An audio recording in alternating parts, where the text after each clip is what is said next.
Mi nombre es Annabel Thompson, y para entender lo que voy a contar, solo necesitas saber 3 cosas sobre mi familia. Amaban las apariencias más que la verdad. Creían que el dinero era una prueba de amor. Y siempre pensé que yo era la excepción. La tarde en que todo comenzó, yo acababa de terminar mi última clase de piano del día. El aula todavía olía a madera barnizada y a tiza, y los pequeños ecos de los ejercicios de mis estudiantes seguían vibrando entre las paredes. Me gustaba quedarme allí unos minutos antes de apagar las luces, no por nostalgia, sino porque era el único lugar donde sentía que mi vida tenía un ritmo propio. El teléfono vibró 3 veces. Luego una cuarta. Cuando mi padre insistía tanto, nunca era por cariño. Eleanor ha sufrido otro episodio, dijo apenas contesté. La están trasladando al hospicio. Hay reunión familiar en 1 hora. Ningún saludo. Ninguna pausa. Ningún ¿cómo estás? Solo instrucciones que caían como martillazos. Supongo que siempre fue así, yo solo tardé años en admitirlo. La abuela Eleanor tenía 76 años, pero su mente era más filosa que los cuchillos de mi madre. Había pasado la primera mitad de su vida tocando en salas que yo solo conocía por fotografías antiguas, auditorios dorados, lámparas de cristal, vestidos que parecían flotar. Ella me enseñó que la música no se toca, se defiende. Cuando llegué al hospital, mis padres ya estaban allí. Mi padre, Richard Thompson, apoyado contra la pared como un fiscal esperando el veredicto. Mi madre, Diane, con los labios apretados y las manos aferradas a su bolso. Y, por supuesto, mi hermana menor, Megan, mirando su teléfono como si la tragedia fuera un simple anuncio que podía saltarse. Bueno, menos mal que llegaste, dijo mi padre.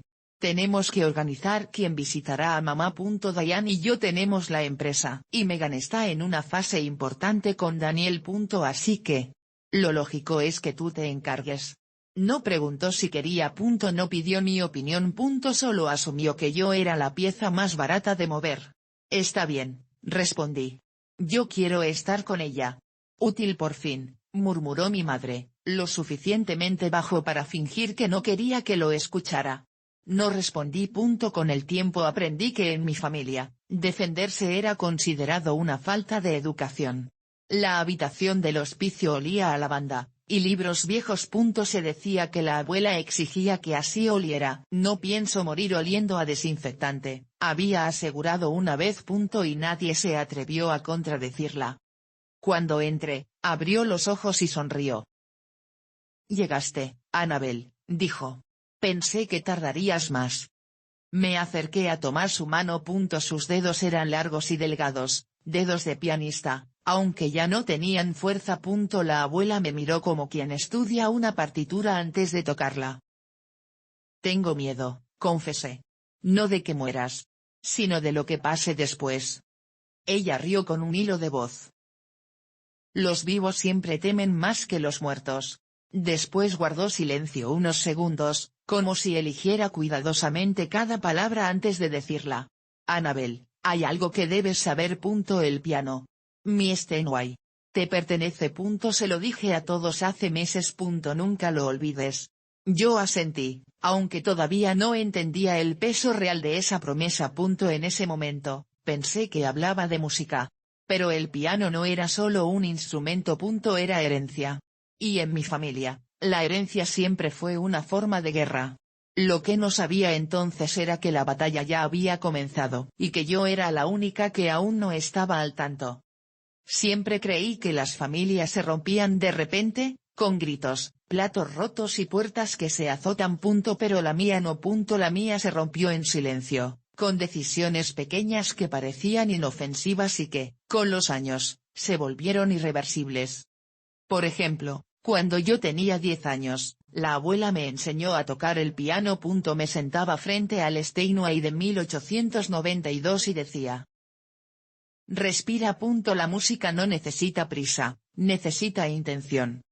Yo tocaba escalas torpes mientras ella cerraba los ojos para escuchar. Escuchar, no juzgar. A los 12, me regaló mis primeras partituras de Chopin.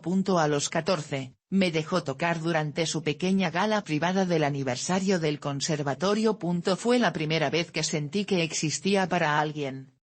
Meghan, en cambio, nunca soportó el piano. Lo encontraba aburrido, antiguo, insuficientemente brillante.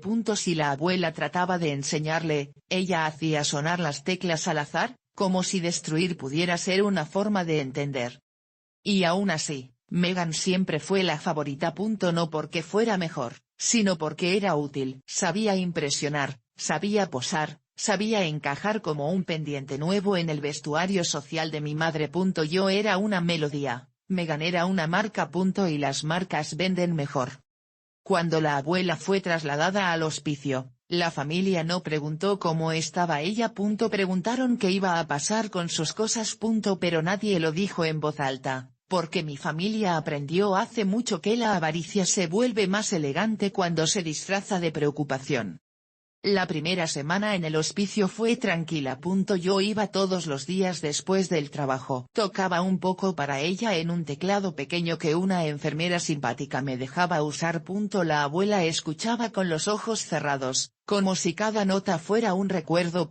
Y a veces, entre pieza y pieza, hablábamos de cosas pequeñas, mis estudiantes, sus años en los escenarios, las calles húmedas de Filadelfia en invierno. ¿Crees que la música vale la pena?, me preguntó una tarde. Creo que es lo único que tiene sentido. Sonrió débilmente. Entonces ya sabes más que la mayoría. Mientras yo me quedaba con ella, mi familia organizaba la vida en la casa como si nada estuviera ocurriendo. Meghan seguía con sus salidas con Daniel Harrison, el hijo del socio más importante de mi padre. Salidas que no eran citas, eran inversiones sociales. Mi madre y mi padre mantenían la empresa funcionando. Y cuando alguien preguntaba por la abuela en eventos, respondían: está en buenas manos. No hay que dramatizar. Porque para ellos, el drama solo era válido si había público. Un miércoles por la tarde, cuando me despedía de la abuela, ella apretó mi mano un poco más fuerte de lo normal. Annabel, dijo, cuando yo muera, todo será más ruidoso. No te asustes. En esta familia, los muertos nunca causan tanto alboroto como los vivos. No entendí del todo. Pensé que se refería al funeral, al duelo o a las visitas obligadas de parientes lejanos. Pero ahora sé que hablaba del piano. Del dinero. De la herencia. La abuela sabía que la música no había sido su legado más peligroso. Había sido su patrimonio. Y el patrimonio es la única lengua que mi familia habla con fluidez. 5 días después, recibí una llamada diferente. No del hospital. No de mi padre. No de mi madre. De la casa de la abuela. Pero nadie contestó cuando dije hola. Solo escuché un ruido, como muebles arrastrándose sobre alfombra. Como si alguien estuviera moviendo algo grande. O sacándolo. Yo no lo sabía en ese momento, pero fue el primer sonido del saqueo. La primera señal de que la promesa del Steinway no era solo sentimental. Era una pieza en un juego mucho más grande. Un juego del que aún no conocía las reglas. 3 días después de aquella llamada muda, la abuela me pidió que fuera a su casa. Quería que buscara unas fotografías antiguas de sus recitales, el álbum azul, el que tiene polvo, dijo. Me describió exactamente dónde estaba, en la sala, junto al piano, debajo de las partituras de Chopin. El detalle no era casual. La abuela nunca decía nada sin propósito. Conduje hasta su casa un jueves lluvioso. Las gotas golpeaban el parabrisas como pequeños dedos impacientes. Cuando metí la llave en la cerradura, sentí una incomodidad inexplicable, como si el aire del lugar hubiera cambiado mientras ella no estaba. La sala estaba casi igual que siempre, los sillones beige, los cuadros con marcos dorados, la lámpara de lectura que nunca quise prender porque la luz era demasiado cálida. Pero había algo distinto, algo fuera de lugar. Miré a la izquierda. Miré 2 veces. Luego dejé de respirar. El piano no estaba donde debía estar. El Steinway de 1892, negro, imponente, casi sagrado, solo había un rectángulo de alfombra hundida, una marca clara de años de peso sostenido. El fantasma de un instrumento que había vivido allí más tiempo del que yo llevaba viva. Me acerqué, como si en cualquier momento fuera a aparecer de la nada, como si pudiera materializarse igual que una nota suspendida en el aire. Pero el vacío estaba frío y definitivo. No, susurré sin darme cuenta. No puede ser. Busqué el álbum azul automáticamente, como si cumplir la tarea de la abuela pudiera reparar la herida que acababa de abrirse. Estaba allí, exactamente donde ella había dicho. Lo levanté, y una vieja partitura de Chopin cayó al suelo. Me incliné para recogerla y, sin querer, miré alrededor otra vez. La sala seguía ordenada, casi demasiado ordenada. No había caos, no había herramientas, no había plástico ni cajas. No parecía un traslado, parecía un robo elegante. Saqué el teléfono. Marqué a mi madre. ¿Dónde está el piano?, pregunté. Hubo una pausa irritante antes de su voz. Tu padre se ocupó de eso. Adultos resolviendo asuntos de adultos. Eso no responde nada. ¿Fue vendido, Annabel? No dramatices. Mi estómago se hundió. ¿Cómo que vendido? ¿Sin preguntar? Por favor, se burló, tu abuela está en hospicio. No va a volver a tocarlo. Y tú tampoco lo necesitabas. No tienes espacio para un Steinway en ese departamento. Ese departamento. Como si la música solo valiera la pena cuando tenía una sala propia. ¿A quién se lo vendieron? No lo sé. Un coleccionista. Richard negoció. Buen precio. Mamá, dije, ya sin voz, ese piano era mío. Era de tu abuela. Y tu abuela ya no necesita nada material. Eso no le da derecho a ustedes de venderlo. Silencio. Luego, su voz bajó un tono, ese tono que solo usaba para recordarme mi lugar. No vuelvas a cuestionarnos, Annabel. Hicimos lo correcto. Colgó. Seguí mirando el rectángulo vacío como si allí pudiera leer algún rastro de la historia que acababan de arrancar. Pero la música no deja polvo. Solo deja huecos.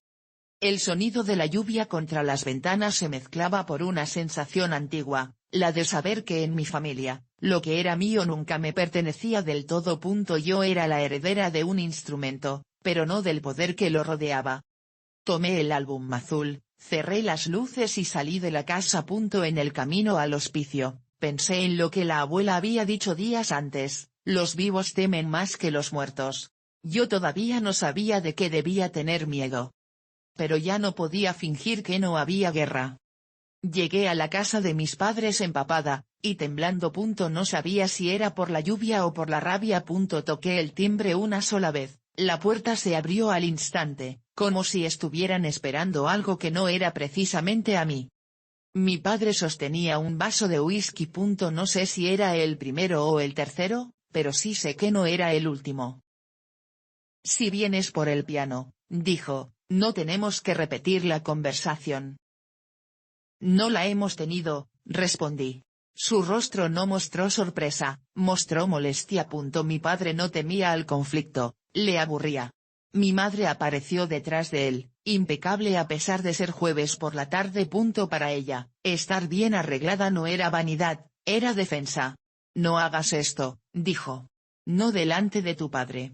Quiero saber por qué lo vendieron. Porque era lo racional, dijo él. ¿Qué otra cosa íbamos a hacer? ¿Dejarlo pudrirse mientras tu abuela se muere?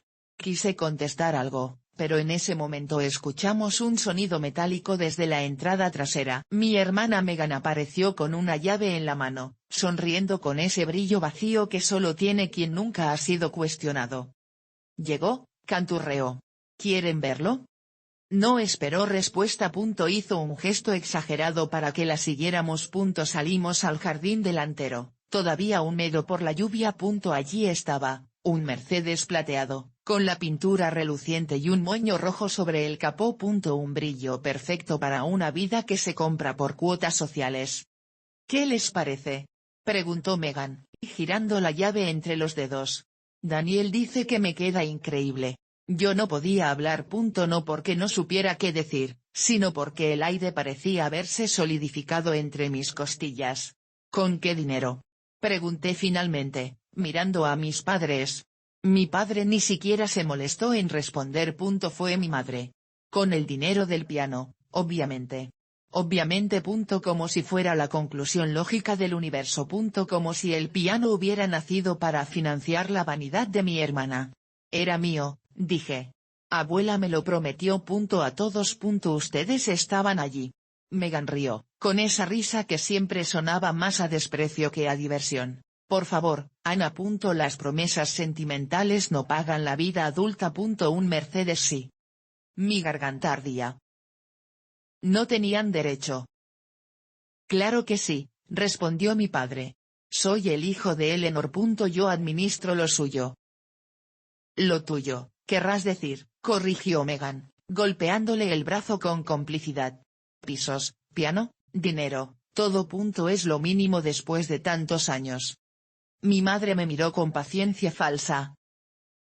Megan necesita hacer una buena impresión con los Harrison. Ellos son gente de oportunidades. ¿Y yo qué soy? Pregunté. ¿Un gasto?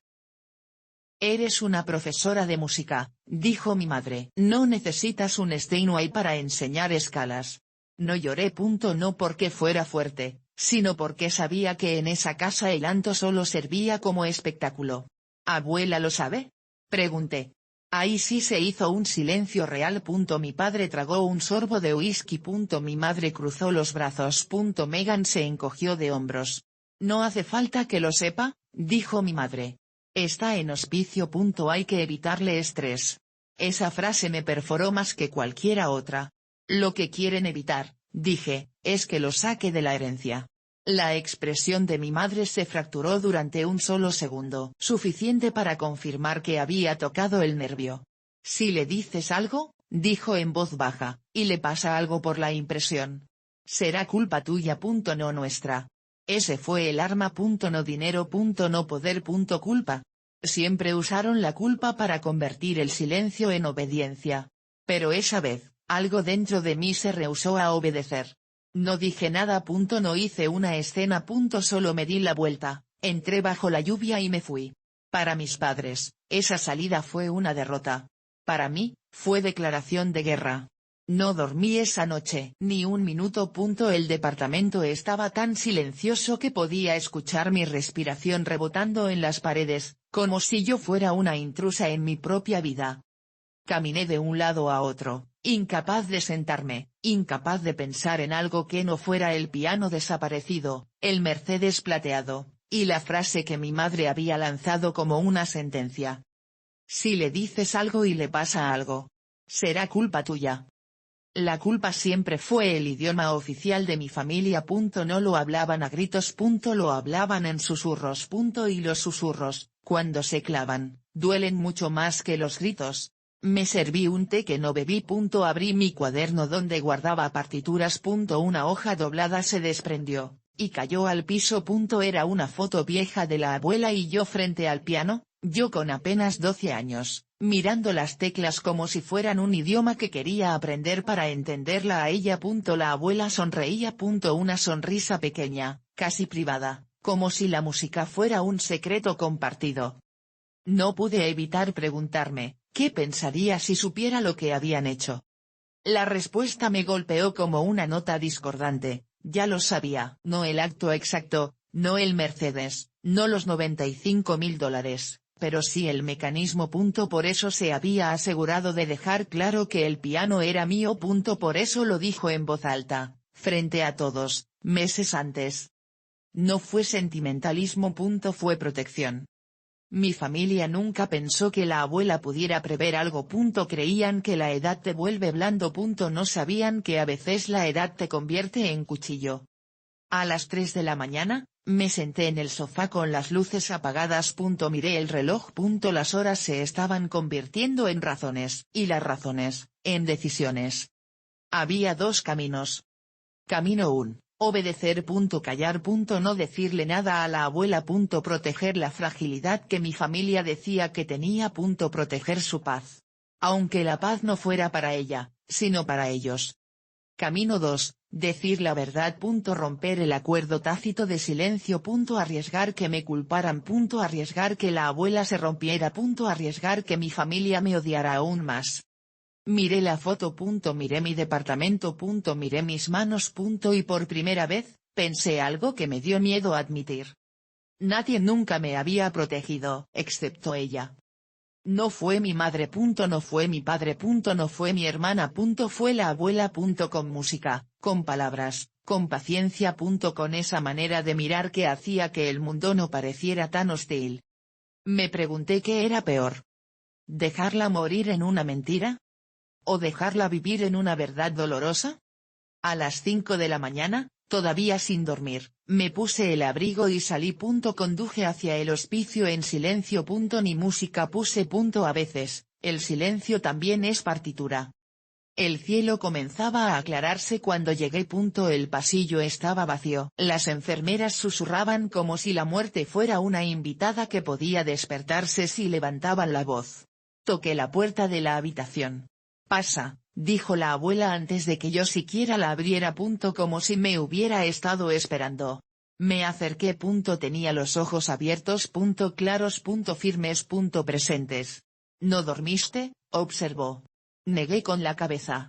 «Vi tu cara el jueves», dijo. «Estabas cargando algo pesado». «¿Qué pasó, Annabel?». Pensé en la culpa. Pensé en la amenaza. Pensé en el Steinway. Pensé en el Mercedes. Respiré.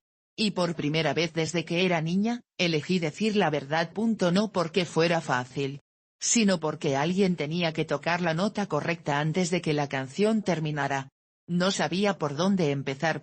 Mi boca se movía antes que mi pensamiento, como si temiera que si me detenía un segundo, perdería el valor. «¿Vendieron el piano?», solté. La abuela no se sobresaltó. Solo parpadeó, una vez. Como si estuviera esperando un detalle más. «¿Cuál piano?», preguntó con suavidad. «El Steinway». Ahí sí dejó de parpadear. Sus dedos, antes inmóviles, parecieron querer recordar teclas invisibles. «¿Cuándo?», preguntó. «Hace una semana». «¿Por cuánto?». $95.000. Eso sí la hizo sonreír. «Buen precio», murmuró. «Aunque valía más». No entendí si hablaba del valor sentimental o del monetario.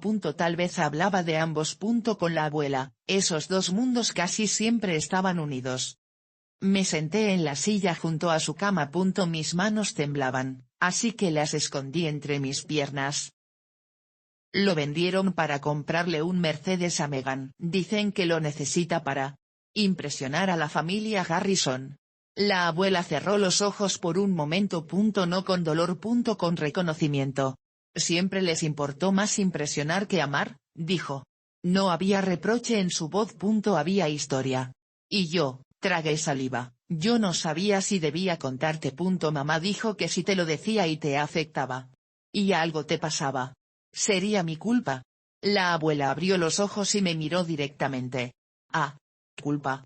Esa palabra cayó como una sentencia antigua. Como si la abuela hubiera pasado años estudiándola. «¿Y tú qué piensas?», preguntó. «Que no es justo. Ni para ti. Ni para mí». La abuela asintió, como si ese fuera el examen que yo no sabía estar tomando. «Sigue. Dicen que el piano era suyo. Que tú ya no lo necesitas. Y que yo no tengo espacio para uno». La abuela soltó una risa débil, no por falta de aire, sino por exceso de ironía. «El espacio nunca es físico, Annabel. Es moral. Ellos no tienen espacio para un Steinway porque no saben cómo sostener un legado. Tú sí».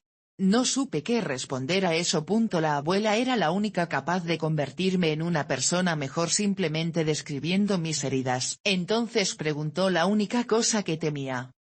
«¿Me lo dijiste todo?». Tragué saliva. «No. Falta algo». «Dilo». «Dijiste frente a todos que el piano era mío. Que me lo dejabas. Y ellos actuaron como si no hubieras dicho nada». La abuela se quedó en silencio. Pero no era un silencio vacío. Era el tipo de silencio que aparece cuando el ajedrez emocional entra en fase decisiva. Al cabo de unos segundos, dijo. Pásame mi teléfono.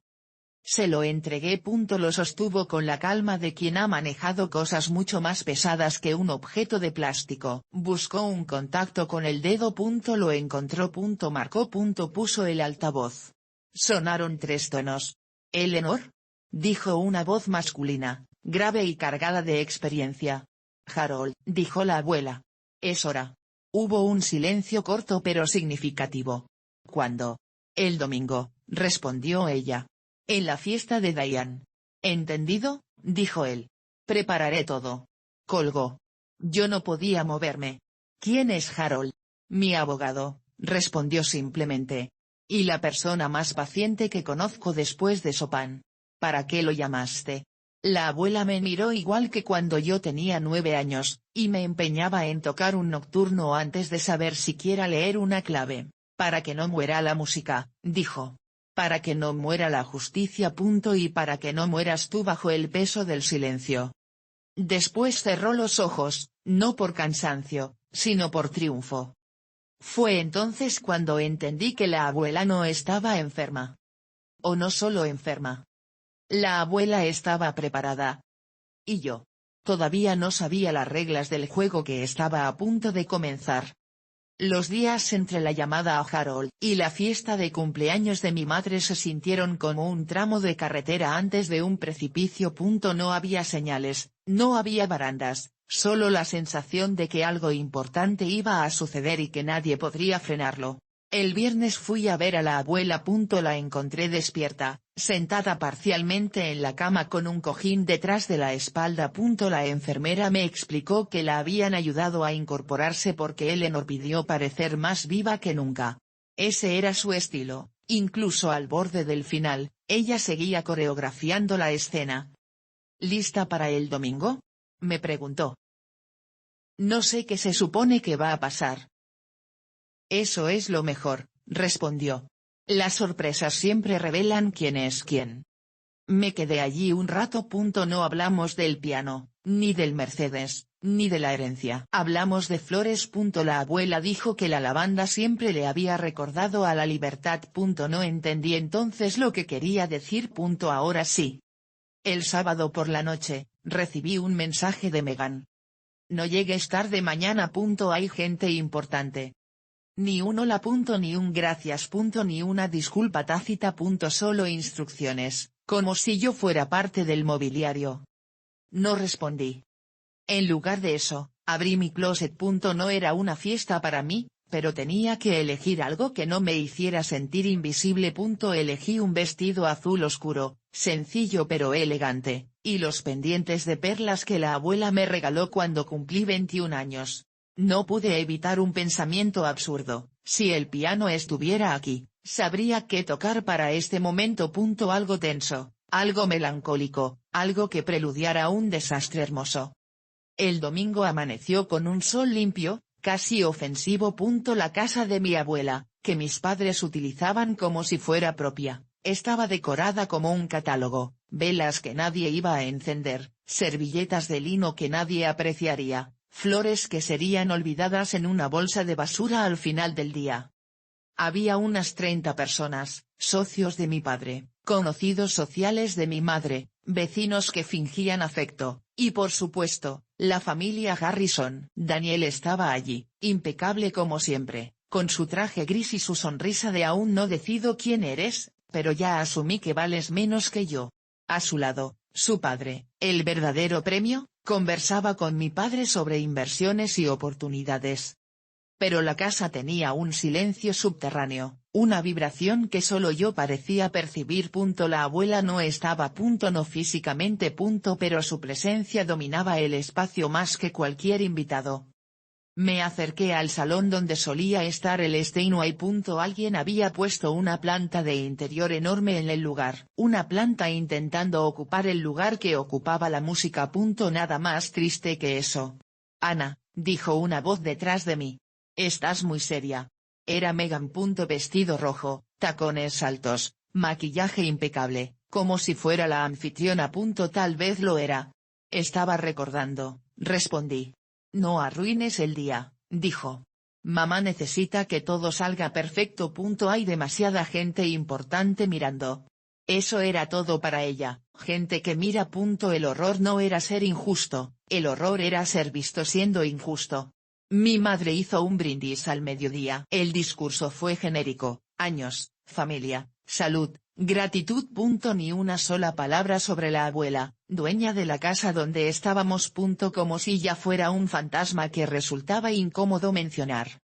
Mientras mi madre sonreía para las fotos, mi padre verificaba la reacción de los Harrison, y Meghan posaba frente al Mercedes estacionado en el jardín, con la misma postura que había visto en cientos de perfiles ajenos de Instagram. Yo era la única que no miraba a los vivos. Estaba pensando en los muertos. Los muertos nunca exigen nada, pero tampoco olvidan. La fiesta seguía, pero el ritmo interno ya había cambiado. Algo se estaba gestando. Y lo sentíamos todos, aunque nadie se atreviera a decirlo. Y justo cuando el ambiente parecía congelado en esa calma artificial, escuché un ruido conocido, el cierre metálico de un maletín abriéndose. Me giré. Harold Jennings estaba allí. Y entonces supe, la música estaba a punto de volver a sonar. Cuando vi a Harold Jennings en el salón, tuve la sensación de estar en el teatro justo antes de que se levante el telón. Los invitados no lo notaron de inmediato, los invitados rara vez notan a las personas que no vienen a entretenerlos. Harold vestía un traje gris oscuro, discreto pero sólido, y cargaba un maletín de cuero que parecía más pesado por lo que contenía que por su material. Caminó sin prisa, sin ocultarse, pero tampoco exhibiéndose. Era la clase de presencia que no necesita hacerse anunciar porque ya trae consigo el anuncio. Mi madre fue la primera en detectarlo. Su sonrisa social se congeló justo antes de transformarse en interrogación. Harold, dijo, falsamente cordial. ¡Qué sorpresa! No sabía que estabas invitado. No lo estoy, respondió Harold con una cortesía que dolía. La frase cayó como un objeto pesado sobre la mesa de canapé. Mi padre se acercó, intentando recuperar el control. Debe haber alguna confusión, dijo. Estamos en medio de un evento familiar. Por supuesto, respondió Harold. Precisamente por eso estoy aquí. Hubo un segundo de silencio. Del tipo de silencios que no pertenecen a las fiestas, sino a las audiencias. Los Harrison observaban desde una distancia prudente. No entendían lo que pasaba, pero sí entendían que algo podía afectar el valor social del espacio. Y pocos entes son más sensibles a la depreciación que una familia adinerada. Mi padre intentó una tercera maniobra. No podemos hablar ahora. Si Eleanor quiere discutir asuntos legales, podemos programar una cita. Eleanor ya programó una cita, respondió Harold. Para hoy. La frase golpeó más fuerte que un grito. Mi madre tragó saliva. Meghan dejó de posar frente al Mercedes. Daniel entrecerró los ojos. Su padre se enderezó en la silla. Harold abrió el maletín. El sonido metálico del cierre pareció cortar la música ambiental que sonaba desde un altavoz escondido. Eleanor pidió que esto se hiciera en presencia de la familia, continuó. Y de quienes se consideran parte de ella. Los invitados se desplazaron, no por cortesía, sino por instinto. Había olor a conflicto. Y nada atrae más a los vivos que el olor del conflicto ajeno. Mi padre murmuró. Esto es ridículo. Pero Harold ya estaba leyendo.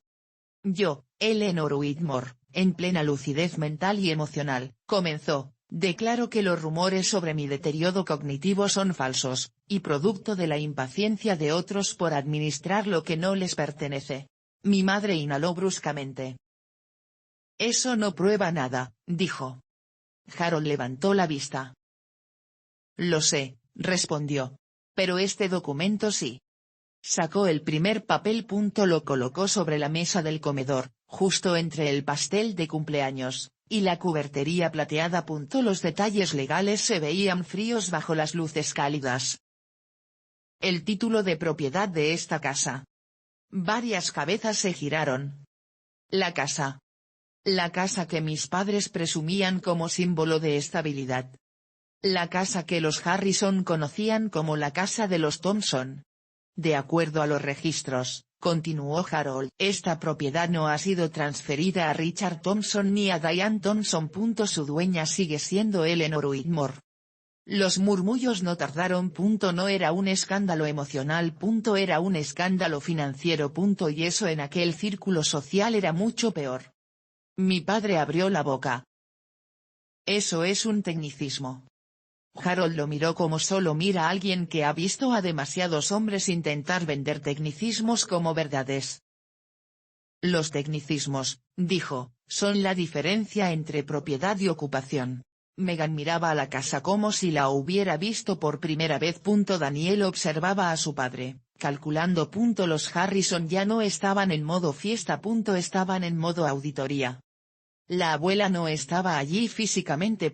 Pero su ausencia tenía más peso que la presencia de cualquiera. Harold cerró el maletín lentamente. Y aún no hemos llegado al Steinway, dijo. El nombre del piano era una bomba. No porque fuera sentimental. Sino porque el dinero siempre hace más ruido cuando se pronuncia en voz alta. Cuando Harold pronunció la palabra Steinway, el ambiente cambió. No era solo un piano, no para los que conocían el apellido Whitmore. Era historia, prestigio, legado. Y dinero. Mucho dinero. Los Harrison se inclinaron hacia adelante, como quien escucha el comienzo de una negociación importante. Algunas personas dejaron los canapés en sus platos. La música de fondo, irónicamente, seguía tocando una versión instrumental de jazz que sonaba demasiado alegre para la tensión aristocrática que estaba a punto de estallar. Harold tomó otro documento del maletín. Este instrumento, dijo, con precisión quirúrgica, fue vendido hace una semana por la suma de $95.000. Mi padre alzó la barbilla. Sí, dijo. Mi madre no estaba en condiciones de ocuparse de eso. Y consideramos que era mejor que ese dinero sirviera para algo útil. Signo de interrogación abierta. ¿Útil? Repitió Harold, como si paladeara la palabra. Megan intervino, incapaz de resistir la necesidad de justificar su existencia. Sirvió para mi coche, dijo. Un Mercedes. Daniel dijo que era la mejor opción para una mujer de mi edad. El comentario cayó con el peso de un suspiro. No era lo que debía decir. No en ese momento. No frente a esas personas. Daniel se removió, incómodo. Su padre no pestañeó, estaba contabilizando el daño reputacional en tiempo real. Harold dejó el segundo documento sobre la mesa. El problema no es el Mercedes, señorita Thompson. El problema es que el Steinway nunca perteneció legalmente a sus padres. Mi madre dio un paso adelante. Era de Eleanor. Correcto, dijo Harold. Y Eleanor se lo adjudicó años atrás a una única beneficiaria, Annabel Thompson. Yo sentí un vértigo extraño. No sorpresa. Ya lo sabía. Era otra cosa. Una mezcla de validación y tristeza. Harold siguió. La venta del Steinway sin el consentimiento de la beneficiaria constituye disposición no autorizada de un bien protegido. En términos simples, fue un acto ilegal. La palabra ilegal no cayó como una acusación emocional.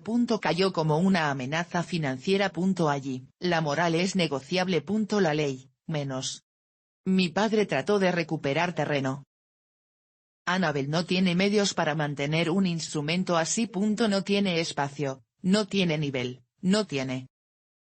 Tiene nombre, lo interrumpió Harold, con una calma brutal. Y la música siempre encuentra espacio, la legalidad también. Los murmullos ya eran una ola. No eran discusiones. Eran diagnósticos. De carácter, de ambición, de credibilidad. Lo que se estaba evaluando no era el piano, era la familia Thompson. Harold tomó aire. Ahora bien. La suma de $95.000 obtenida por esa venta deberá ser devuelta en su totalidad al patrimonio correspondiente. Megan se quedó boquiabierta. ¿Qué? ¿Nos vas a quitar el coche? No yo, dijo Harold. La ley. Y en caso de que no se disponga de la suma, el Mercedes deberá ser liquidado. Mi madre puso la mano sobre su pecho. Esto es una humillación. Harold movió la cabeza ligeramente. No. Es una corrección. Los Harrison intercambiaron miradas. Nadie dijo nada, pero lo dijeron todo. El socio de mi padre, con voz baja, murmuró, Richard. No sabía que no eras dueño de la casa. Mi padre se tensó como si hubiera recibido un golpe bajo. Eso no tiene nada que ver con, tiene que ver con credibilidad, dijo el Harrison mayor. Y los negocios necesitan credibilidad. Era increíble ver cómo el dinero no destruye familias, solo revela lo que ya estaba roto. Harold cerró la carpeta de documentos. Y finalmente, añadió, Eleanor pidió que recordara algo más, que la música y la justicia merecen audiencia. Se enderezó, miró al salón completo y dijo, no he terminado. Falta lo más importante. El salón no respiraba. Yo tampoco. Era la primera vez que entendía algo fundamental, la abuela no quería venganza. Quería testigos. Si antes el salón estaba quieto, ahora estaba congelado. No era silencio de cortesía, era silencio de consecuencia. Todos sabían que lo que faltaba no era un detalle, era el disparo final. Harold abrió el último apartado del maletín. Las bisagras chirriaron lentamente, demasiado lentas para mi familia e inquietantemente exactas para los Harrison. Hace 5 años, comenzó, Eleanor Whitmore constituyó un trust irrevocable. No un testamento, no un documento simbólico. Un trust. Es decir, un instrumento legal que protege activos contra malas decisiones, presiones familiares y deseos prematuros de herencia. No miró a nadie en particular. No tenía que hacerlo. Mi madre y mi padre intercambiaron miradas. No eran miradas de amor, ni de alianza. Eran miradas de pánico compartido. Ese trust, continuó Harold, se creó después de que Eleanor observara ciertas actitudes que, según sus propias palabras, la hicieron prever el futuro de su patrimonio en manos equivocadas. Megan bufó. ¿Qué futuro? Está en hospicio. La frase salió antes de que pudiera contenerla. Fue un misil directo al prestigio. Daniel cerró los ojos, como si sintiera vergüenza ajena a nivel profesional. Su padre ni siquiera la miró, solo ajustó el nudo de su corbata, gesto de un hombre que ya tomó una decisión aunque todavía no haya anunciado cuál. Harold continuó. En ese trust se depositaron 3 categorías de bienes. La propiedad inmobiliaria, incluyendo esta casa. Las cuentas financieras de Eleanor. Y todos los bienes catalogados como de valor sentimental o histórico, incluyendo el Steinway. Mi padre respiró hondo. Mi madre se aferró a la mesa del comedor, como si el mueble pudiera salvarla de las leyes. La cláusula principal del trust, añadió Harold, especifica que todos esos bienes tendrán un único beneficiario. Las miradas se movieron por la sala buscando a Megan de manera automática. Megan enderezó la espalda. Su sonrisa volvió. Fue impresionante ver lo rápido que alguien puede revivir cuando cree que va a ganar. Harold levantó el documento. La beneficiaria única es Annabel Rose Thompson. Megan no gritó. No lanzó una copa. No lloró. Lo que hizo fue peor, su rostro pasó por 3 expresiones distintas. Desconcierto, incredulidad, y finalmente, desprecio, sin que pudiera detener ninguna. Tiene que ser un error, dijo mi padre, casi en un susurro. No lo es, respondió Harold. Eleanor firmó este trust en plena capacidad cognitiva. Con testigos. Notarizado. Validado. Hoy, para su tranquilidad, lo actualizó hace apenas 2 meses. Mi madre dio un paso hacia Harold. Eleanor jamás haría eso. Lo hizo, Diane, corrigió Harold. Y no por maldad. Por justicia. Ese por justicia cayó como un puñal ceremonial. No mataba el cuerpo, mataba el ego. Los Harrison intercambiaron otra mirada silenciosa. Esa fue la sentencia social. Ni el trust ni el piano ni la casa importaban más. Lo que importaba era que mi familia había construido reputación con materiales prestados. Y los dueños acababan de pedir devolución. Harold no había terminado. Eleanor también dejó instrucciones. No desea desalojar a nadie de inmediato. No desea demandas innecesarias. Solo desea que las cosas regresen al lugar correcto. Mi padre por fin habló. ¿Qué demonios significa eso? Harold lo miró con compasión, no con triunfo. Significa que lo que era de Eleanor ahora es de Annabel. La frase fue limpia. Definitiva, sin florituras. Megan empezó a temblar.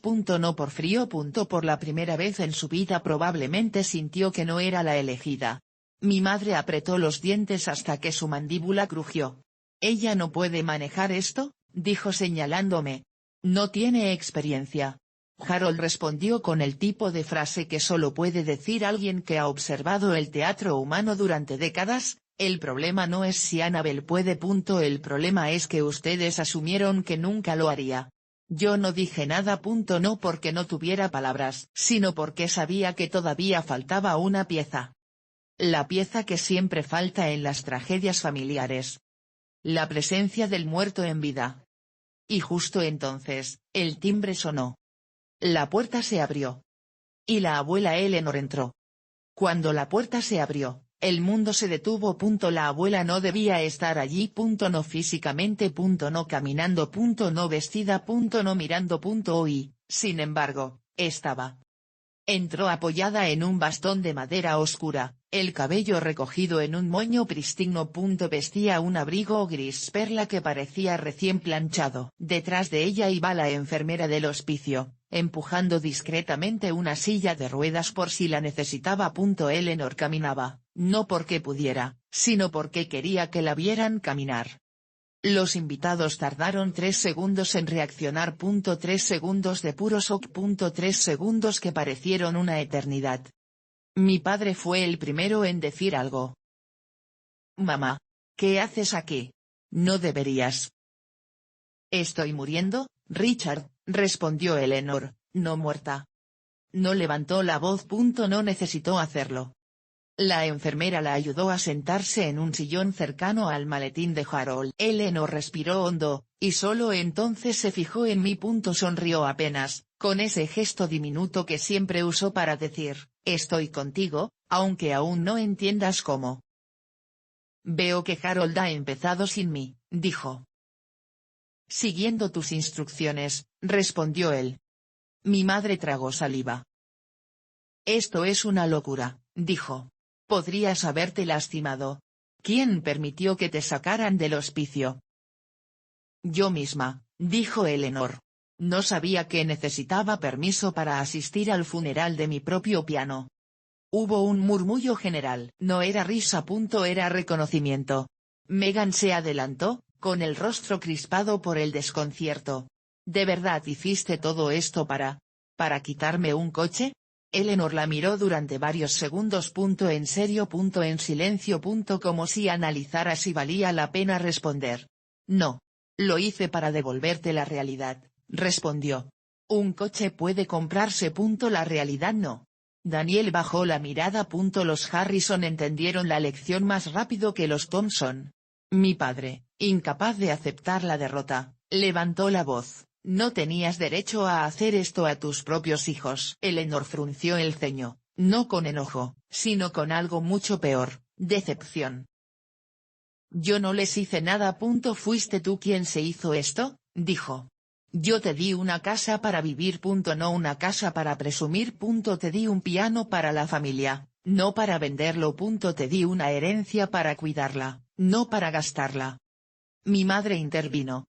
«Nosotros solo queríamos lo mejor para Megan».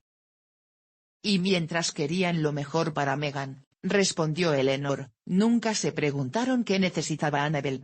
Su error no fue amar demasiado a una hija, fue creer que la otra no contaba». Sentí que el oxígeno se me atascaba en la garganta. No por tristeza. Por reconocimiento. Harold volvió a hablar. «Para concluir, Eleanor desea que la transferencia del trust se haga sin litigios, sin desalojos inmediatos y sin escándalos públicos». «Demasiado tarde para lo último», murmuró alguien en la sala, y esta vez sí hubo risa ahogada. Mi padre seguía sin rendirse. «¿Y qué se supone que hagamos ahora?» Eleanor lo miró, y en ese instante comprendí algo devastador. Mi padre no temía perder el dinero, temía perder la posición. «Hacer lo que nunca han hecho», dijo Eleanor. «Aprender». Nadie respondió. Nadie sabía cómo. La enfermera se inclinó hacia ella. Deberíamos volver, dijo en voz baja. La abuela negó con suavidad. Aún no, dijo. Falta lo más importante. Se volvió hacia mí. Annabel, dijo. Acércate. Caminé hacia ella. El salón entero observaba como si estuvieran viendo un acto ceremonial. Tal vez lo era. La abuela tomó mi mano, fría y ligera, pero firme. Tú has cargado el silencio de esta familia por demasiado tiempo, dijo.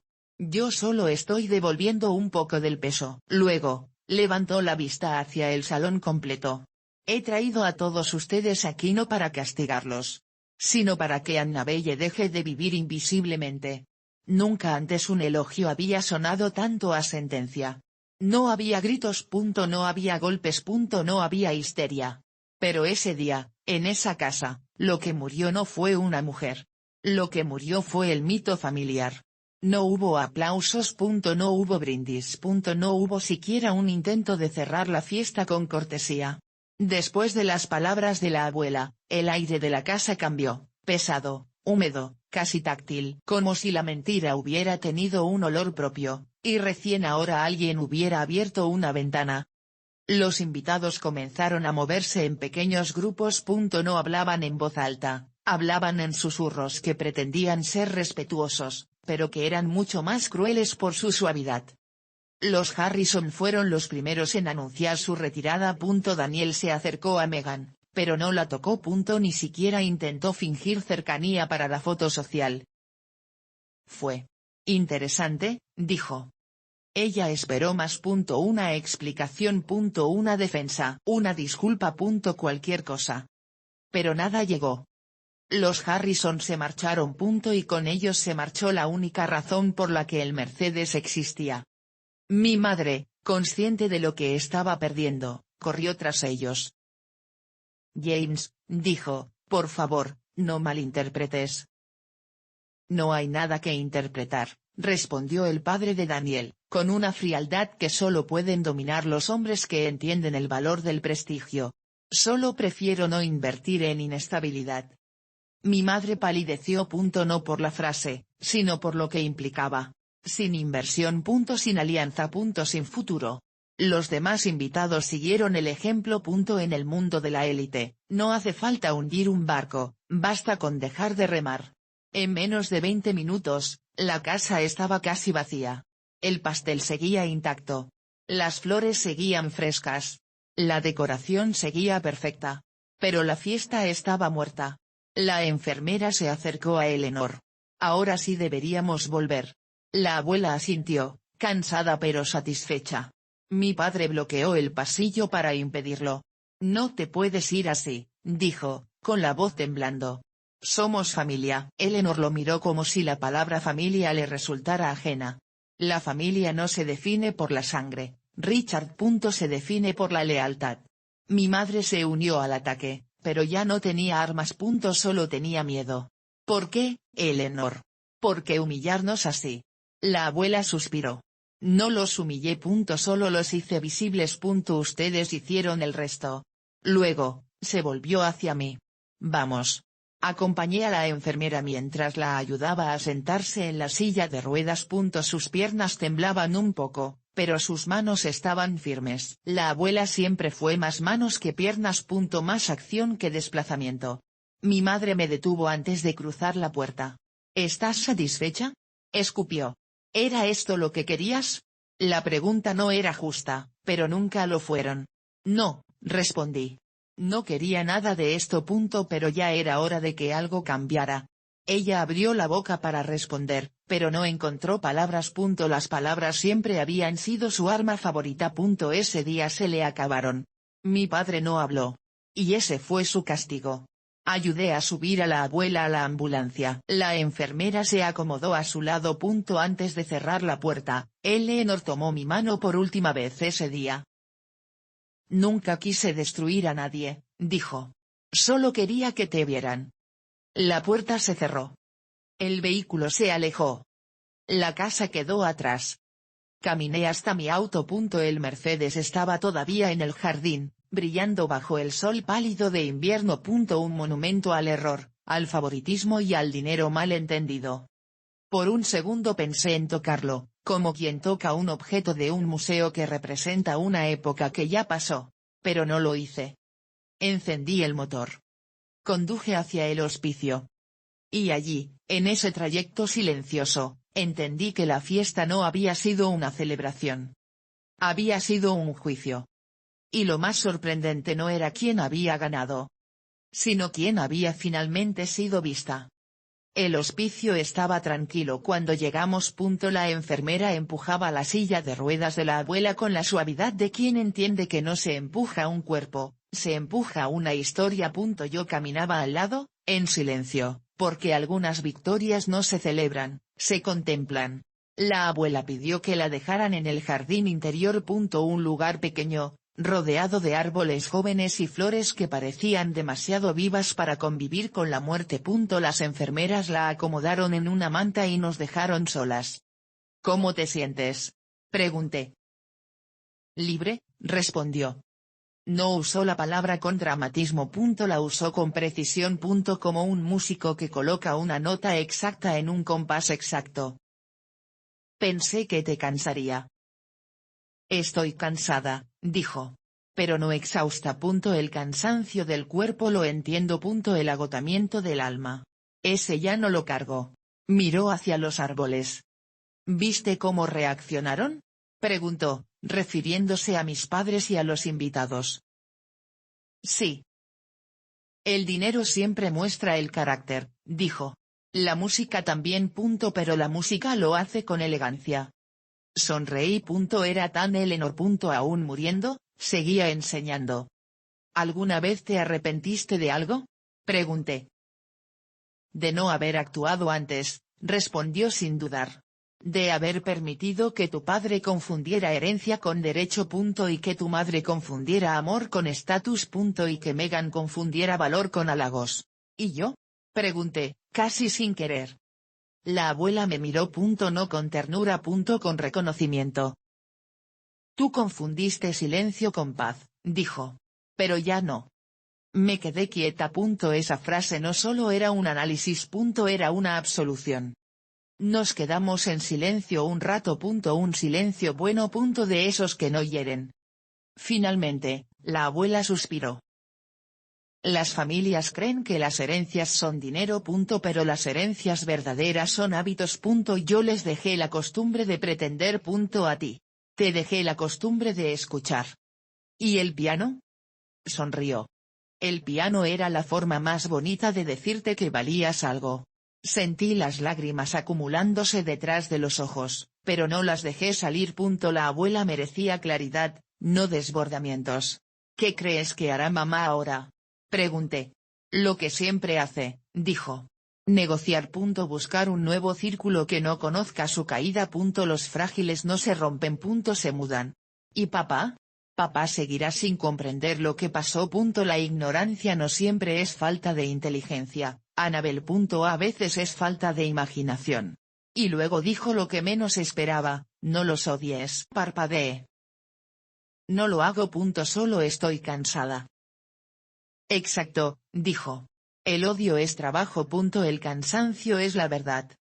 En ese momento entendí que la abuela no quería venganza, ni triunfo, ni gloria. Quería algo infinitamente más simple, finales limpios. El funeral será pronto, dijo de pronto, como si hablara del clima. No quiero flores caras. No quiero discursos falsos. Quiero música. Una sola pieza. ¿Cuál? El nocturno en mi bemol, dijo. Lo tocaste mal durante años. Ahora lo tocas como si fuera tuyo. Me reí entre lágrimas. Nunca fue mío. La música nunca es de nadie, respondió. Solo nos presta sus momentos. El sol empezaba a bajar. La enfermera regresó. Es hora, dijo. La abuela cerró los ojos. Yo tomé su mano. Annabel, dijo, sin abrirlos. No tengas miedo de vivir una vida pequeña si es verdadera. Las vidas grandes están sobrevaloradas. Ese día, en el jardín del hospicio, aprendí que el legado más valioso no se hereda. Se encarna. Mientras la abuela era llevada a su habitación, pensé en mis padres, en Megan, en el Mercedes, en la casa, en el Steinway. Todas esas cosas se podían comprar, vender o perder. Lo único que no podían quitarme era lo que la abuela me había dado desde niña, un lugar en el mundo donde no tenía que justificar mi existencia. Y eso, entendí entonces, era la verdadera herencia. La última semana de la abuela no tuvo drama. No hubo gritos, ni reconciliaciones forzadas, ni confesiones tardías. Solo hubo tiempo, que es la forma más honesta de despedirse. Yo iba todas las tardes al hospicio. A veces hablábamos. A veces leía. A veces tocaba en voz baja en un teclado portátil que una enfermera consiguió después del escándalo de la fiesta. La abuela escuchaba con los ojos cerrados, como si la música no fuera para entretenerla, sino para acompañarla mientras empaquetaba su vida. Mis padres no fueron a verla. No sé si por vergüenza, por orgullo o por costumbre. Megan fue una vez. El jueves. Duró 15 minutos. No lloró. No habló del piano. No habló del Mercedes. Solo dejó una flor en la mesa de noche, como quien deja propina en un restaurante donde no piensa volver. La ciudad siguió su curso. El prestigio no espera a los enfermos. El lunes supe del Mercedes. La llamada no vino de mi hermana, sino del concesionario.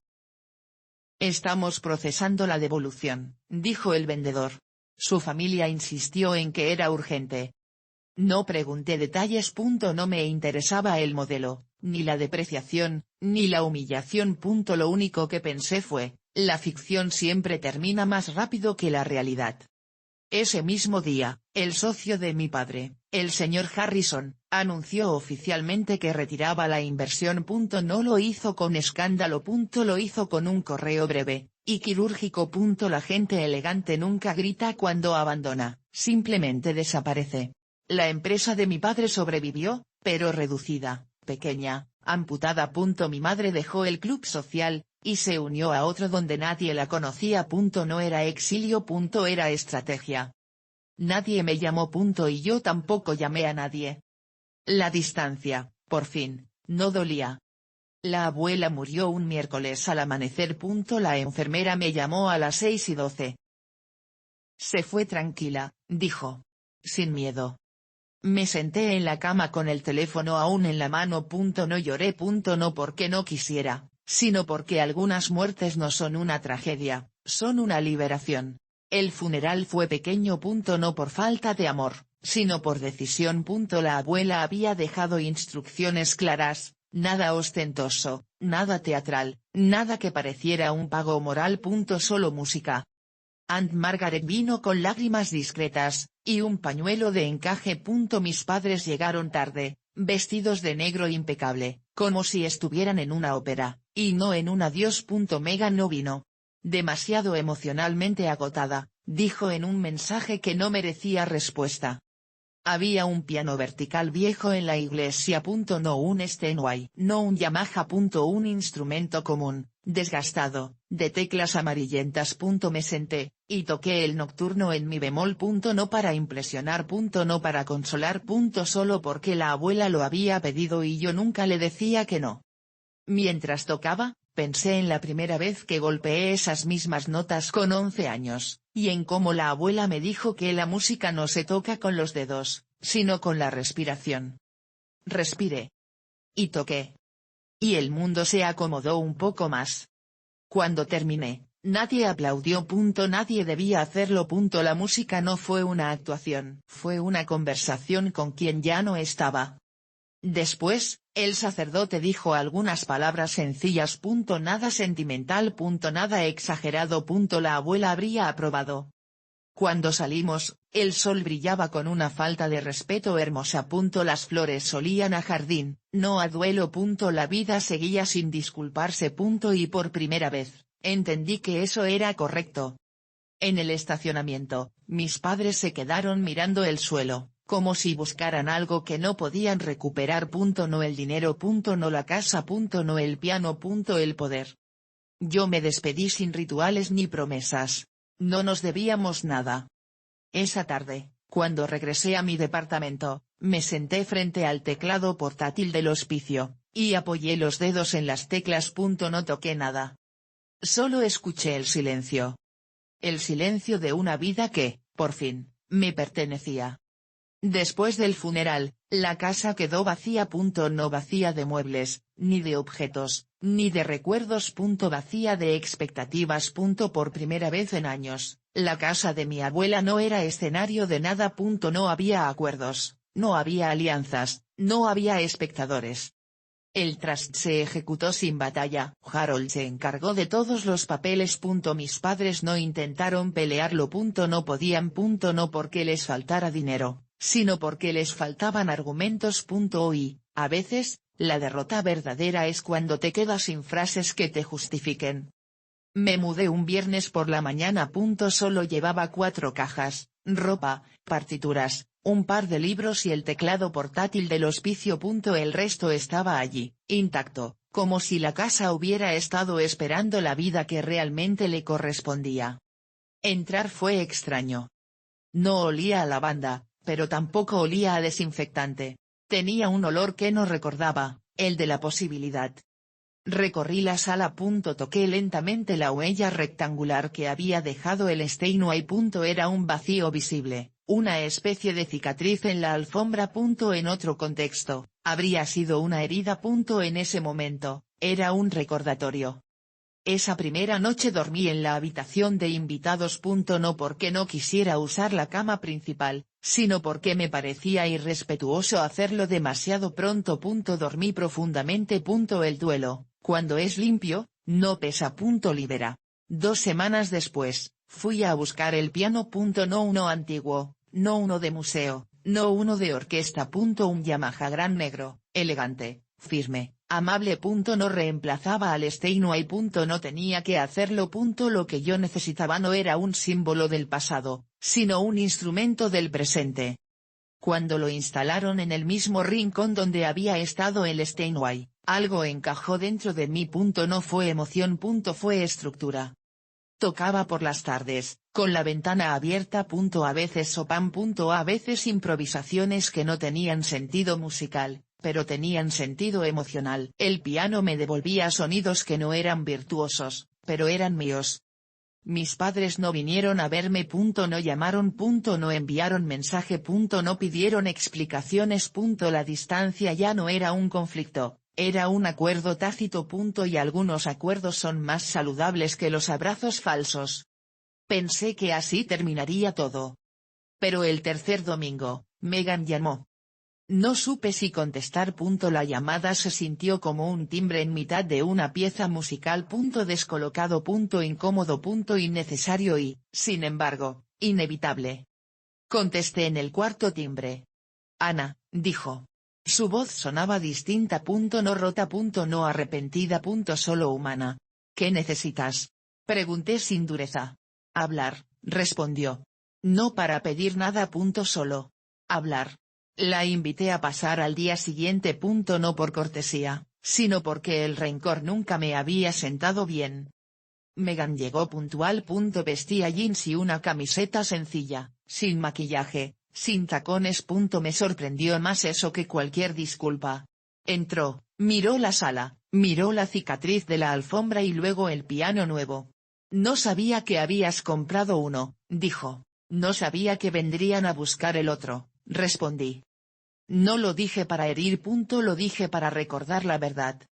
Megan se sentó en el sofá. No miraba el piso. No miraba las manos. Me miraba a mí. Era la primera vez que lo hacía sin cinismo.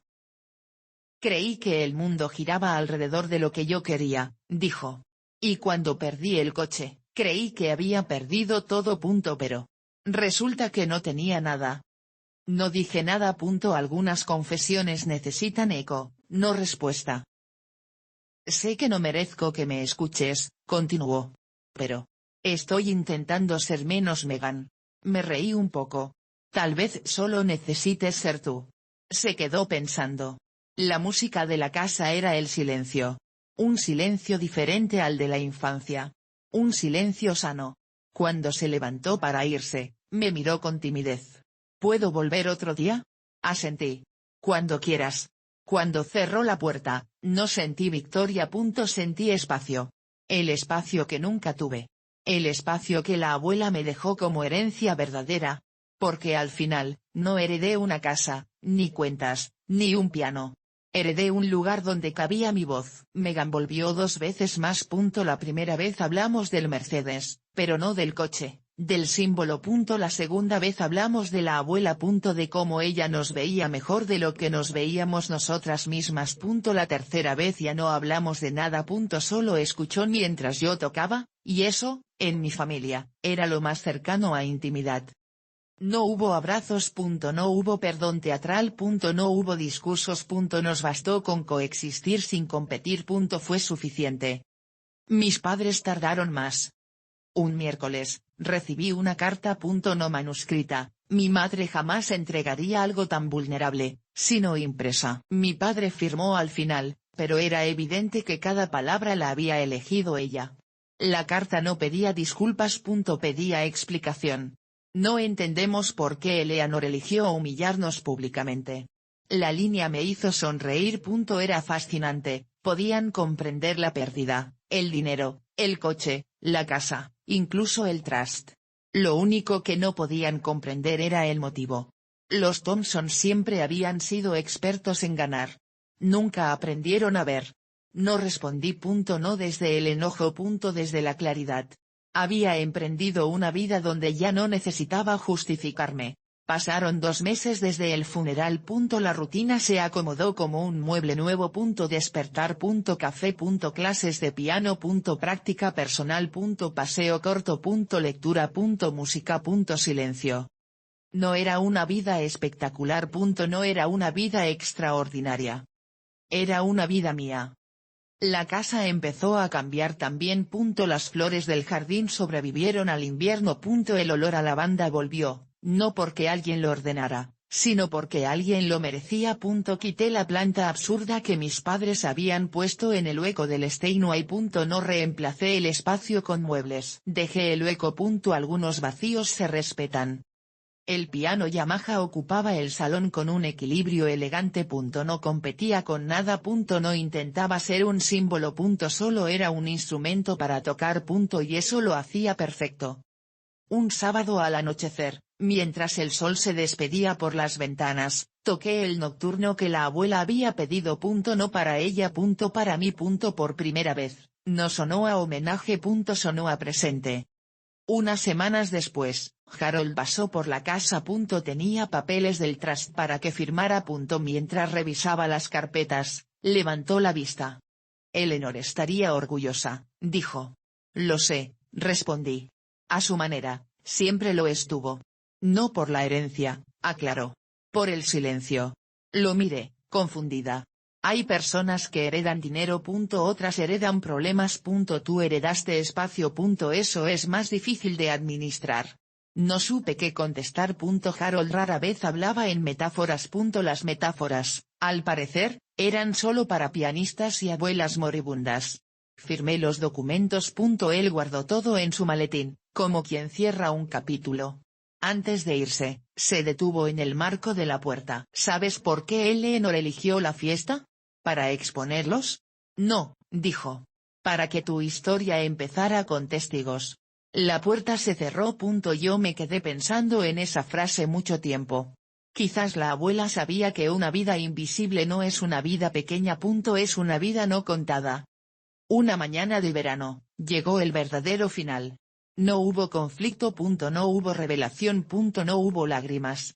Solo hubo un pensamiento, simple y absoluto: estoy bien. Me senté al piano.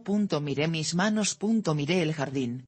Y pensé en la abuela, en el Steinway, en el Yamaha, en la casa, en el trust, en el Mercedes, en los Harrison, en Megan, en mis padres. Pensé en todo lo que había sido guerra. Y luego toqué. No el nocturno. No Chopin. Algo nuevo. Algo sin nombre. Algo sin herencia. Ni para impresionar. Ni para recordar. Para existir. Porque al final, esa fue la verdadera llamada desde el hospicio, no para recuperar lo que fue mío, sino para darme permiso a mí misma de ocupar el lugar que siempre fue mío. Y eso, entendí al terminar la pieza, es la victoria más silenciosa del mundo. La vida después del drama familiar no llegó en forma de cambio repentino. No hubo relámpagos, ni decisiones radicales, ni revelaciones cinematográficas. Llegó como llegan las estaciones, lenta, gradual, casi imperceptible. Hasta que un día te despiertas y descubres que el invierno ya no manda. Meghan encontró trabajo. No uno glamuroso, no uno estratégico, no uno que impresionara a nadie. Marketing junior en una empresa pequeña, con horario fijo y salario modesto. Durante años, mi madre le había dicho que los trabajos así eran para personas sin ambición. Resultó que era justo lo que Meghan necesitaba, estructura. Un día me mandó un mensaje. Hoy me ascendieron a asistente. No es gran cosa. Pero trabajé por ello. Me quedé mirando ese mensaje varios minutos. No por el ascenso, sino por la última frase. En mi familia, trabajar por algo nunca fue el problema era creer que el esfuerzo valía la pena. Mi madre intentó visitarme una tarde. No anunció la visita. Simplemente apareció en la puerta como si aún pudiera ejercer su autoridad intangible. No la hice pasar. No por castigo. Por claridad. ¿Sigues enojada?, preguntó. No, respondí. Ya no es enojo. Es distancia. La distancia no siempre es rechazo. A veces es respeto por lo que no debe repetirse. Mi madre no lloró. Ella no llora. Ella negocia. ¿Podemos arreglarlo? No hay nada roto, le dije. Solo no estamos obligadas a vivir cerca. Se fue sin discutir. Y en ese gesto entendí algo importante: las personas no cambian por epifanías, cambian por límites. Mi padre no apareció. No escribió. No llamó. No pidió perdón. Lo cual, curiosamente, fue el acto más sincero que tuvo conmigo en toda mi vida. Él no sabe pedir. Él sabe tomar. Y cuando ya no hay nada que tomar, solo queda la ausencia. Una tarde de agosto, recibí un correo del conservatorio. Me ofrecían retomar mis clases allí, esta vez como instructora principal. El tipo de propuesta que, años atrás, habría considerado un sueño demasiado grande para mí. Acepté sin dramatismo. Los sueños que se cumplen sin testigos suelen ser los más puros. Mis estudiantes eran brillantes y torpes, y humanos. Algunos tenían talento. Otros tenían disciplina. Y otros solo tenían curiosidad. Todos merecían música. A cada uno le repetía algo que la abuela me dijo una vez: la música no te hace mejor. Te hace más tú. No sé si lo entendían del todo. Yo tampoco lo entendí durante años. En noviembre, decidí viajar a Nueva York para ver un concierto en el Carnegie Hall.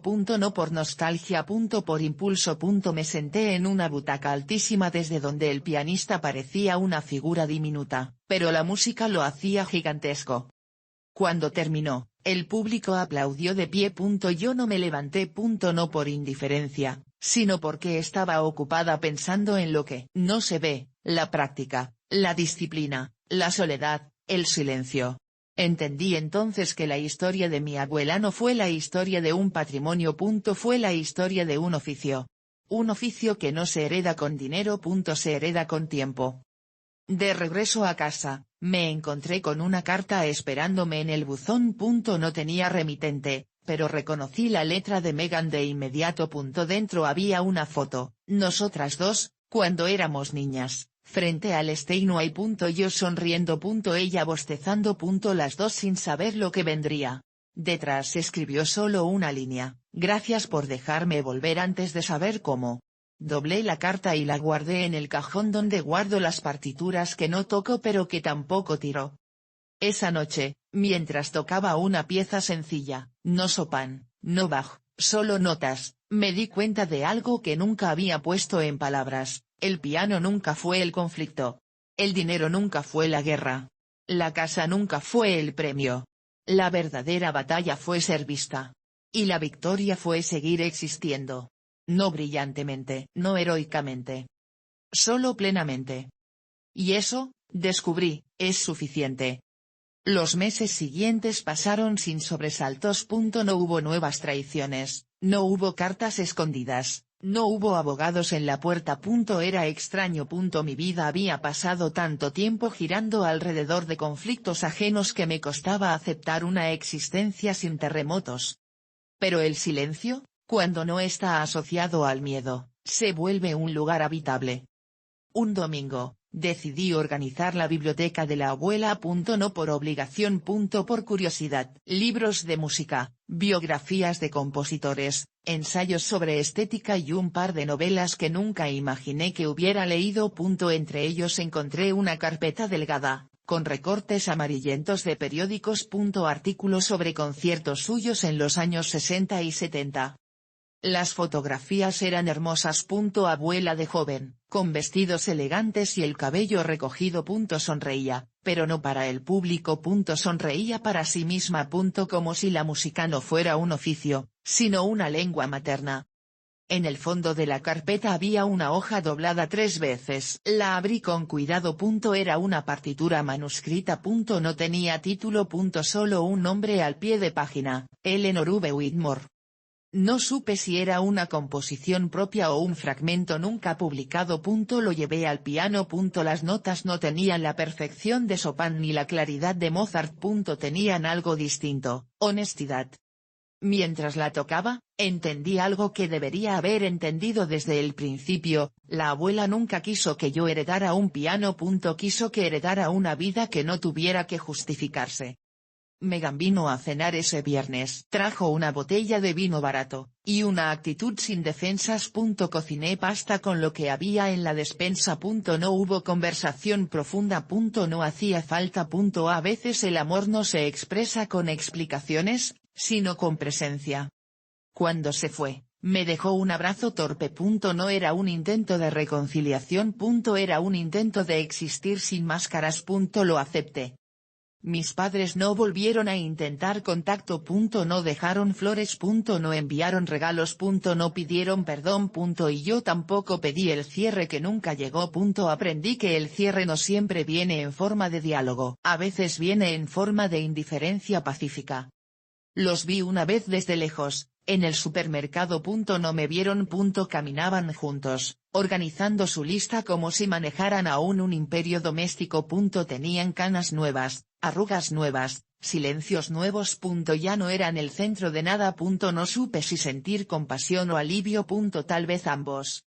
Me pregunté si alguna vez comprenderían lo que sucedió en la fiesta. Si algún día dirían: lo hicimos mal. Y luego entendí que no importaba. La justicia no necesita testigos. Necesita consecuencias. Llegó la primavera.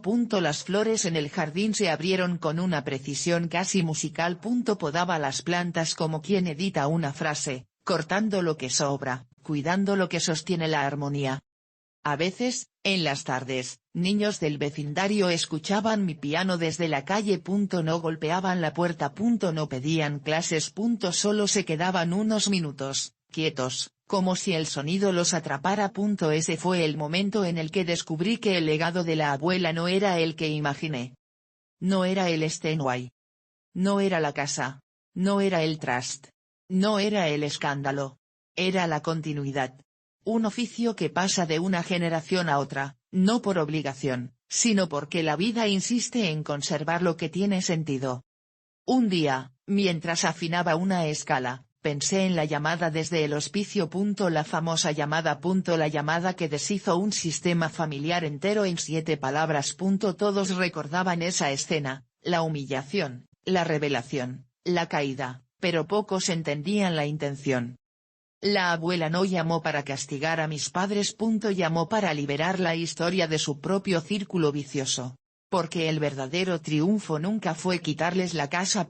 Fue devolverme mi lugar. Y el verdadero legado nunca fue el piano. Fue el derecho a tocarlo sin pedir permiso. Esa noche, cerré el piano y caminé hacia la ventana. La ciudad estaba callada. No había música. No había fiesta. No había drama. Solo había una frase clara, luminosa, inevitable. La vida sigue. Y esta vez, me pertenece. Un año después, la casa ya no era la casa de la abuela. Tampoco era la casa que mis padres usaron como trofeo ni la casa donde Megan aprendió a competir. Era mi casa, en el sentido más literal y más íntimo de la palabra.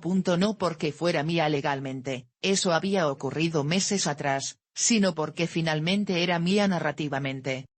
Las cosas que antes gritaban historia ahora susurraban rutina. La sala ya no era escenario, era refugio. La cocina ya no era territorio negociado, era un sitio donde el agua hervía mientras mis alumnos esperaban su turno. El jardín ya no era símbolo de elegancia, era un experimento botánico lleno de flores que crecían sin permiso. El piano, el Yamaha negro, seguía siendo el epicentro, pero dejó de ser el símbolo de una pérdida o de un triunfo. A veces, podía pasar días sin tocarlo. A veces, horas sin levantarme de él. Era un objeto vivo, no una prueba.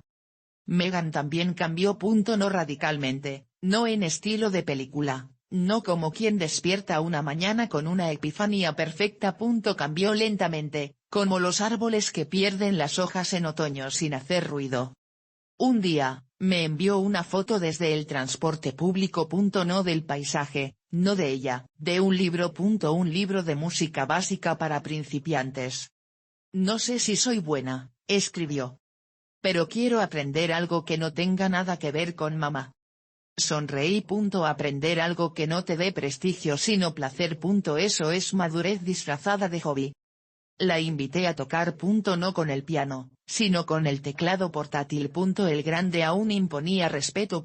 Cuando golpeó sus primeras notas torpes, entendí que el verdadero arco de Megan nunca fue la caída del Mercedes, sino la caída de la pretensión. No necesitó aplausos, no necesitó consejos. Solo necesitó un lugar donde la perfección no fuera el precio de la pertenencia. De mis padres supe poco. Alguien comentó que habían vendido acciones para cubrir deudas.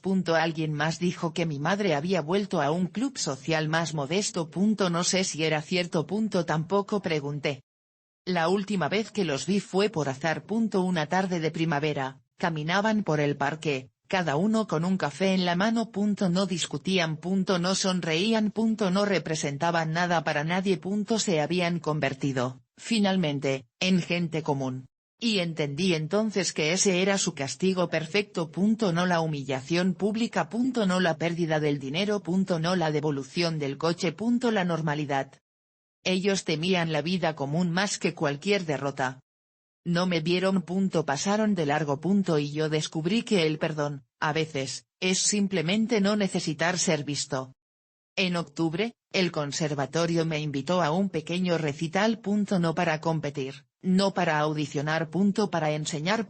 Me asignaron 3 alumnas adolescentes, tímidas, inteligentes y algo indisciplinadas. Vi en ellas el reflejo del tipo de mujeres que el mundo suele subestimar. Mujeres que serán brillantes un día que nadie calendarizó. Les dije algo que la abuela me enseñó sin decirlo: la música no le debe nada al mundo. Tú tampoco. Ninguna respondió. Pero todas tocaron mejor después de escucharlo. Una noche, mientras barría el jardín, pensé en algo absurdo: si la abuela hubiera sabido lo que provocaría aquella llamada desde el hospicio, ¿la habría hecho igual? Me quedé quieta, sosteniendo la escoba, imaginando su respuesta. La escuché claramente, como si estuviera sentada al piano: la vida no necesita permiso para ser justa. Reí sola. Con esa risa pequeña, no teatral, que solo aparece cuando la verdad no duele. Ese fue el momento en que entendí que mi historia no terminó con la fiesta, ni con el trust, ni con el funeral, ni siquiera con el Yamaha. Mi historia terminó en el punto exacto donde dejó de ser reacción y empezó a ser dirección. Porque al final, crecer no es triunfar. Crecer es dejar de narrar tu vida en función del daño. Y, un año después, yo ya no era hija, ni víctima, ni heredera, ni rival. Era algo infinitamente más simple. Propietaria de mi propio lugar en el mundo. A veces pienso en cómo empezó todo: un piano, un Mercedes, una casa, un cumpleaños. Pero cuando lo miro desde aquí, desde un futuro que no sabía que existía, me doy cuenta de que la historia nunca trató de eso. Trataba de valor. No el valor financiero, ni el que se mide en objetos, ni el que se hereda en cuentas, sino el que cuesta decir no, el que cuesta poner distancia, el que cuesta seguir adelante sin que nadie te aplauda. Mi abuela lo entendió antes que todos. Lo entendió antes que yo. Llamó desde un hospicio no para destruir a nadie, sino para corregir una ecuación que llevaba décadas mal escrita. El éxito de unos no puede construirse sobre la invisibilidad de otros. Desde entonces, la pregunta dejó de ser quién se quedó con la casa, o quién perdió el coche, o quién ganó la discusión. La pregunta real fue, ¿quién salió siendo más libre? A veces Megan viene los domingos. No siempre. Hay semanas en que vive su vida sin mí, como debe ser. Pero cuando viene, trae historias pequeñas, un colega nuevo, un proyecto sencillo, un café que probó y le gustó. Nadie más en la familia las encontraría importantes. Para mí, lo son todo. Porque por primera vez en años, Megan narra una vida que no necesita escapar de sí. No hablamos de mamá y papá. No por resentimiento. Por higiene emocional. A veces pienso que nuestra reconciliación fue la última pieza del rompecabezas que la abuela dejó empezado. En el conservatorio, mis alumnas mejoran. Una de ellas, Clara, ganó un pequeño concurso local. Cuando me dio las gracias, le dije algo que algún día entenderá. No ganaste por tocar mejor. Ganaste porque tocaste desde un lugar que te pertenece. Ella no lo comprendió del todo. Pero sonrió. Y eso basta. A veces creo que la música es la única manera decente de explicar el mundo. Las familias funcionan como partituras, hay armonías, hay disonancias, hay silencios incómodos y hay notas que, si las sostienes demasiado, se vuelven insostenibles. Lo importante no es que la ejecución sea perfecta. Lo importante es que no se toque para otros. Una tarde, saqué del cajón la partitura manuscrita de la abuela. La que no tenía título. La que descansó años en una carpeta olvidada. Me senté frente al piano y la toqué otra vez. Las notas sonaron distintas. Menos precarias. Más maduras. No porque yo fuera mejor pianista, sino porque ahora por fin entendía qué quería decir. La pieza no hablaba de orgullo, ni de familia, ni siquiera de amor. Hablaba de permanencia. Cuando terminé, me quedé con las manos suspendidas sobre el teclado, como quien no quiere romper el final. El silencio después de una pieza es más revelador que la pieza misma. Esa noche, escribí algo en un cuaderno que antes usaba para listas y pendientes. No era una frase brillante. No era un poema. Era solo una conclusión sencilla. No heredé fortuna. Heredé permiso. Permiso para tocar. Permiso para existir. Permiso para no reducir mi vida a los caprichos de otros. Y en un mundo donde tantas mujeres luchan por algo tan pequeño como un espacio propio, ese permiso vale más que cualquier Steinway, cualquier Mercedes y cualquier casa con jardines perfectos. Si llegaste hasta aquí, probablemente te preguntes qué fue lo que yo gané realmente. La respuesta es simple. No gané una guerra. Gané una vida. Una vida pequeña, tal vez. Sin aplausos. Sin cámaras. Sin herencias gigantescas. Pero una vida mía. Y eso, aunque nunca lo pusieran en el testamento, fue el verdadero regalo de mi abuela desde el hospicio. Gracias por escuchar mi historia. Si alguna vez tuviste que pelear para que te vieran, para que te respetaran, o simplemente para ocupar tu propio lugar, quiero decirte algo. No estás sola. Y tu lugar te espera.